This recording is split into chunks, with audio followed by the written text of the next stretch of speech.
Hello students, in this video we're going to be going over the mole concept with mole calculations or mole conversions. The objective in this lesson will be to learn how to calculate number of moles, to calculate the number of particles, and to convert grams, moles, and particles. So to convert between these three or amongst these three. Just a quick review in terms of the mole concept. Remember we said if you have a mole of an element, then it's the same as the atomic mass of the element. So the atomic mass of the element, it means that you have 1 mole of the element. If you have a compound, 1 mole of a compound has the same mass as the formula mass. So when we think of a mole of a compound, think about the amount we have in the formula mass in grams. And when we think of a mole, we think of 6.02 by 10 to the 23rd particles. So that is Avogadro's number. And just an example here, remember moles, when we talk about a mole, we talk about atoms, molecules, ions. So we have atoms, molecules, ions, and any type of particles, and we always talk about 6.02 by 10 to the 23rd particles. So whether we have atoms, molecules, or ions, or in this case we have eggs also, since we're talking about the mole, we're going to have the same number of particles. That number we call it Avogadro's number, 6.02 times 10 to the 23rd. So why do we use the mole? Now it's easy for us to count extremely large amounts of particles. So you don't want to sit and have to count 6.02 by 10 to the 23rd, or let's say 6 with 23 zeros following that in terms of particles. That would be a large amount to count, and we would never ever get to count that amount. So it's a convenient way for us to count. We're going to count these extremely large number of particles. And moles dig, so they just dig chemistry.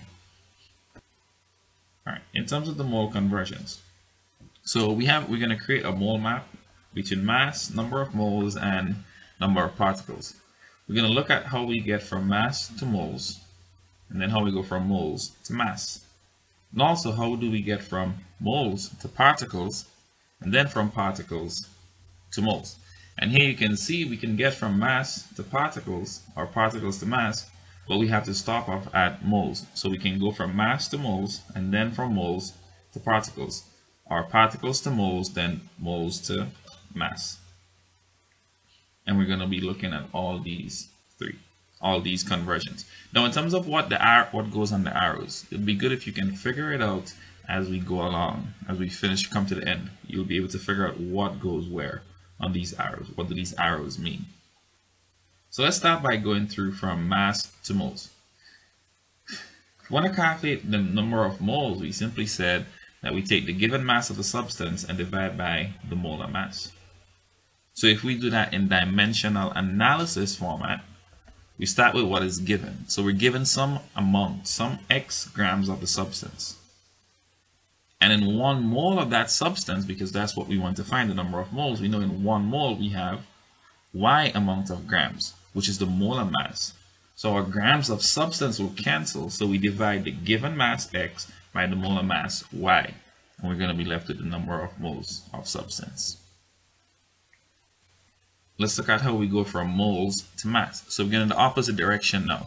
So that means to get the mass of the substance, we're going to multiply the number of moles by our molar mass.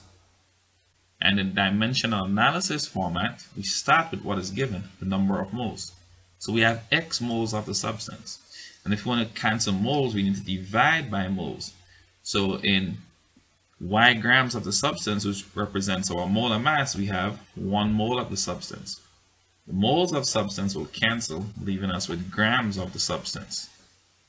So X times Y, so the number of moles multiplied by your molar mass gives you the mass of the substance. Let's look at how we get from particles to moles.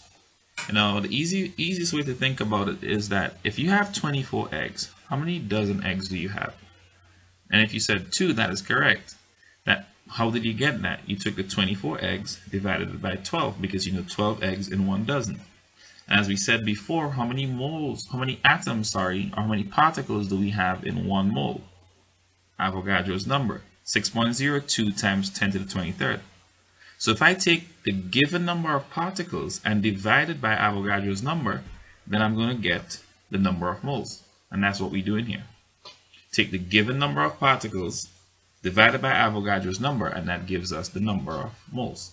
Because in 1 mole of the substance, we have that number of particles.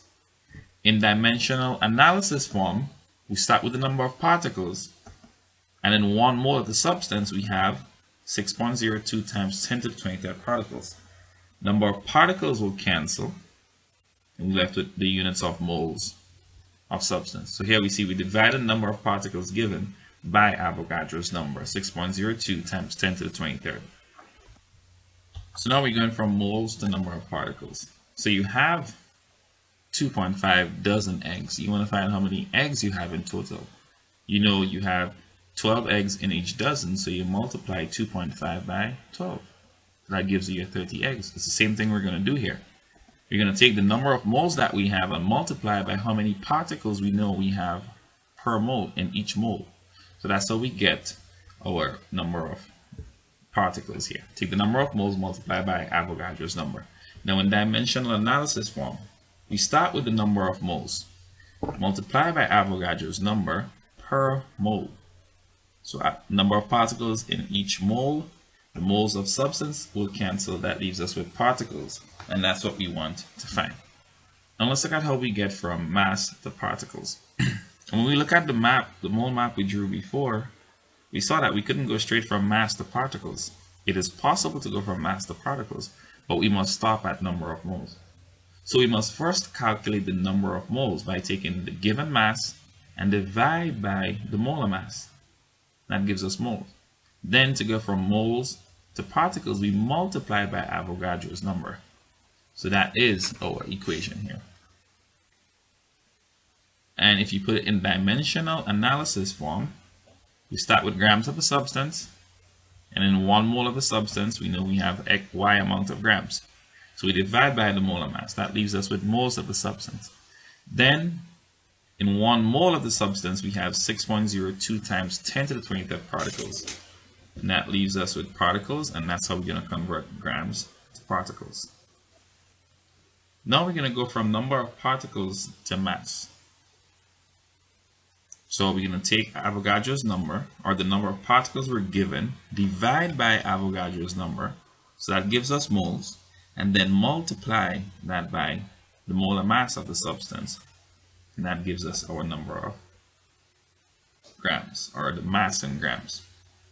In dimensional analysis, we start with number of particles, and in 1 mole of the substance, we have Avogadro's number of particles. The particles will cancel. That leaves us with moles of the substance. And then we know we have Y amount of grams in 1 mole of the substance. The moles of substance will cancel, leaving us with grams of the substance. And that's what we wanted in our answer. Wouldn't you like to have 1 mole of dollars? That's more than what Dr. Evil asked for. So let's look at some examples. You want to find the number of moles in 187 grams of aluminum. So here we have to identify that we're given grams and we want to find moles. So that means we start with grams to go to moles. So we do it in dimensional analysis form. We start with 187 grams of aluminum. When you look on your periodic table, you go ahead and find your atomic mass of aluminum. It's 26.9 something. For convenience, we're just going to round it off to 1 decimal place here now. And that is, in 1 mole of aluminum, we have 27.0 grams. Grams of aluminum will cancel, leaving us with moles of aluminum. So we divide these two numbers, 187 divided by 27.0, and we need 3 significant figures in our answer. We get 6.93 moles of aluminum.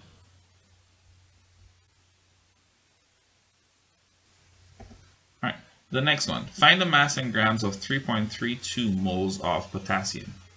So we give in moles and we want to find grams. So we're going from moles to grams. So we start with moles. And how do we go from moles to grams?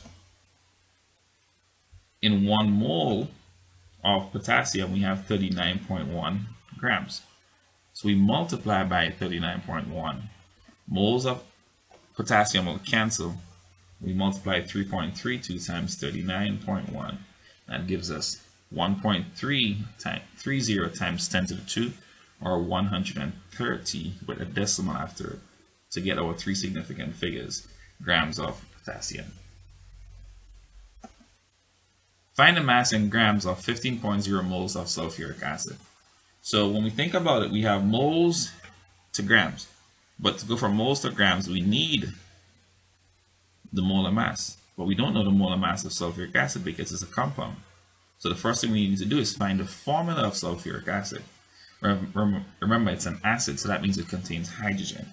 It doesn't have the prefix hydro, so it is not a binary acid. Take off the ic and add 8, so we get sulfate. That's our anion.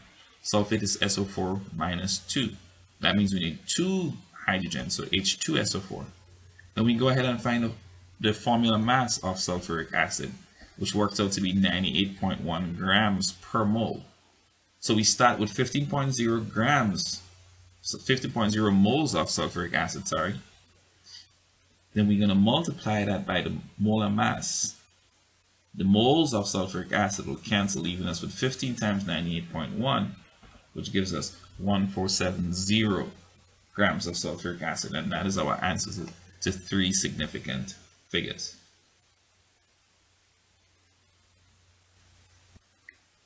Now here we asked to find the number of moles in 11.0 grams of methane, and we're given the formula. So we can just go ahead. We know we want moles from grams, so that means we need to know the formula mass. Carbon is 12, hydrogen is 1, and we have 4 of it, so 1 times 4 is 4, so 12 plus 4 gives us 16 grams per mole. So we start with our 11 grams of methane, and we want to go from grams to moles again. So we're going to, in 1 mole, we have 16.0 grams of methane. Grams of methane will cancel, leaving us with moles of methane. So that's 11.0 divided by 16.0. When we do that, that would give us 0.688 moles of methane, and that is our answer to 3 significant figures. How many moles are in 1.20 times 10 to the 25th atoms of phosphorus? So here we're going from atoms to moles. Our atoms here represent particles. That's another way of saying particles. So we're going from particles to moles. So we start with the number of atoms we're given. And how do we go from atoms to moles? And we know in 1 mole we have Avogadro's number of particles. So we divide by Avogadro's number. Atoms of phosphorus will cancel, leaving us with moles of phosphorus. 1.20 times 10 to the 25th divided by 6.02 times 10 to the 23rd. That gives us 19.9 moles of phosphorus. Okay, so what did Avogadro teach his students in math class?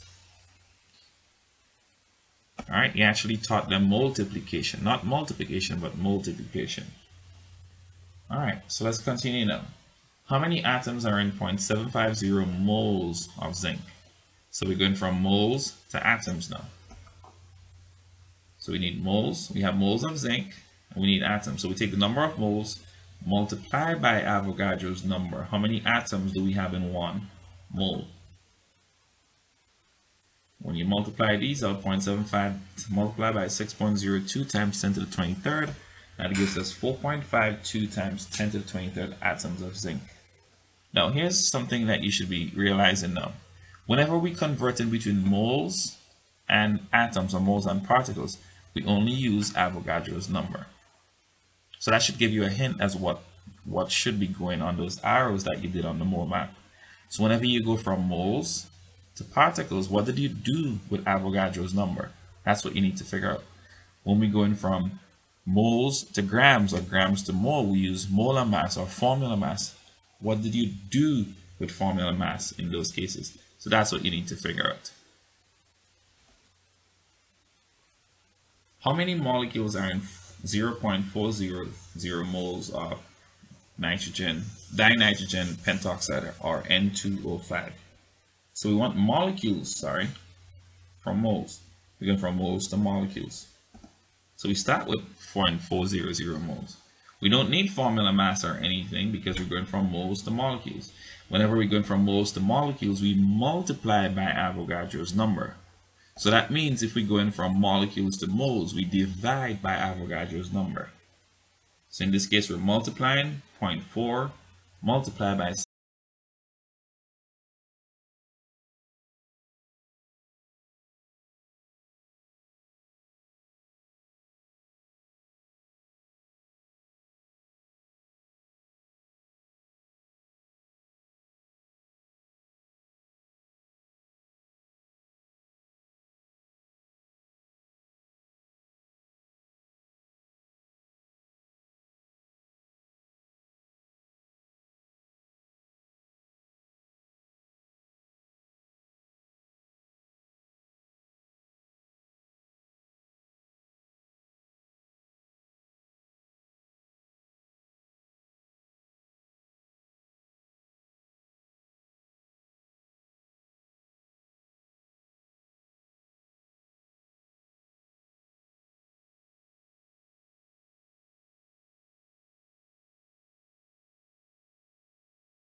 carbon and 12.2 moles of sucrose.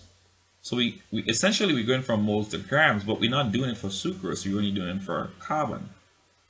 So we know we have 12.2 moles of sucrose, but I don't want moles of sucrose, grams of sucrose. I want moles, grams of carbon. So I have to look at the formula C12H22O12. How many moles of carbon atoms do I have in 1 mole of sucrose? In C12H22O11, how many moles of carbon atoms of carbon do we have? And since it's C12, that means we have 12 moles of carbon in 1 mole of sucrose. Our moles of sucrose will cancel, leaving us with 12 moles. Now I have moles of carbon, but I want grams. How do we go from moles to grams? We multiply by the molar mass, or in this case, since carbon is an element, we multiply by its atomic mass. And carbon is 12.0. Moles cancel, so 12.2 times 12 times 12.0.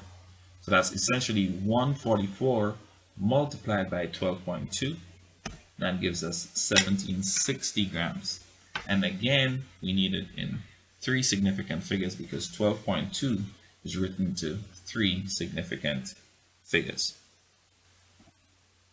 Okay, how many ammonium ions are in 0.036 moles of ammonium phosphate? Now, we're asked for ammonium ions. So we need to know how many moles of ammonium phosphate we have, which is given. We need to know how many molecules, or in this case formula units of ammonium phosphate we have, since ammonium phosphate is an ionic compound. So we need to know the formula of ammonium phosphate. So this is what we have here now. We have the formula of ammonium phosphate. We start with our 0.036 moles of ammonium phosphate. Convert our moles into formula units and multiply them by Avogadro's number. That is how many particles we have in 1 mole. Now that we have molecules or formula units of ammonium phosphate, look at the formula for ammonium phosphate. We want ammonium ions. How many ammonium ions do we have in ammonium phosphate, or in 1 formula unit of ammonium phosphate? In NH4 parentheses 3, PO4, we have 3 moles of ammonium ions, because that subscript 3 tells us we have 3 moles of ammonium phosphate. 3 moles of ammonia, in ammonium phosphate. And we multiply all these values and we get 6.5 by 10 to the 22. Now again, we have 2 significant figures because 0.036 is 2 significant figures. Leading zeros, remember, are never significant. And that gives us our answer here. So we ask you, how many carbon atoms are in a mixture of 3.00 moles of acetylene and 0.700 moles of carbon dioxide? So we're given 2 compounds, 2 different compounds together. They're in the same container, let's say that. They're in the same container because it's a mixture. But we want moles, how many atoms of carbon? So what we have to do here is find how many atoms each of carbon each sample has. And then we would add these together. So let's start with acetylene. We know we have 3.00 moles of it. How do we go from moles to atoms? We multiply by Avogadro's number. But that gives us molecules here of acetylene. We don't want molecules of acetylene. We want moles of carbon atoms, or we want the number of carbon atoms. So how do we go from molecules of acetylene to carbon atoms? We determine how many carbon atoms we have in 1 mole or 1 molecule of acetylene. And you have C2H2, that is a molecule of acetylene. The subscript on carbon is 2. That means we have 2 carbon atoms in 1 molecule of acetylene. So 3.00 times 6.02 times 10 to the 23rd multiplied by 2. So you can do 2 times 3 is 6, and then 6 times 6.02 times 10 to the 23rd. That would give us 3.61 by 10 to the 24th atoms of carbon. So that's how many we have in acetylene. Now we need to find how many we have in carbon dioxide. We're going to do the same thing. Take the number of moles of carbon dioxide, multiply by Avogadro's number, and then look at the formula for carbon dioxide, CO2. We have one atom of carbon in one molecule of carbon dioxide. So set 0.7 times 6.02 times 10 to the 23rd, and that gives us 4.21 times 10 to the 23rd. So to get now our carbon atoms, how many carbon atoms we have, that is a total amount. You're going to add these two values together. So we get our 4.03 times 10 to the 24 atoms of carbon. So that is our answer. That is how many carbon atoms we have in that mixture. Okay. All right. So this takes us to the end of this lesson. If you still having problems with that, you can review the video again, or you can call at 602-1023, and your questions about moles will be answered by someone. All right. So we're done here. I'm out. Until the next time. Blessings.